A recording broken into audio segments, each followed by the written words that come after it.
இன்னைக்கு மார்னிங்லேருந்தே மழை பெஞ்சிக்கிட்டே இருக்கு. இந்த கிளைமேட்டுக்கு ஏதாச்சும் ஸ்பைஸியாக சாப்பிட்டா நல்லா இருக்கும்னு தோணுச்சு. இன்னைக்கு சண்டே இல்லையா, அதனால 1/2 கிலோ சிக்கனை வாங்கி ஸ்பைஸியாக நூடுல்ஸ்லாம் பண்ணலாமேன்னு ஸ்டார்ட் பண்ணிட்டேன்.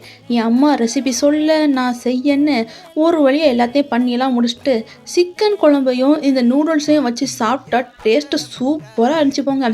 சாப்பிட்டெல்லாம் முடிச்சுட்டு ஜியோ மார்ட்டுக்கு என் சிஸ்டரை கூட வந்து போனேன்.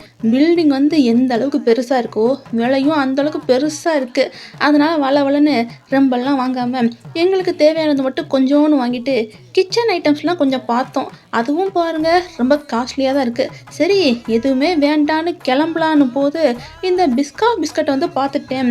அது எங்கள் ஊரில் இருக்குன்னு நான் எதிர்பார்க்கவே இல்லை.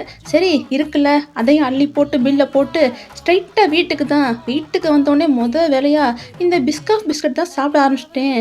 நிறையா பேர் ஆஹா ஓஹோன்னு சொல்லியிருந்தாங்க. பட் எனக்கு என்னமோ அந்த அளவுக்கு ஃபீல் ஆகலை.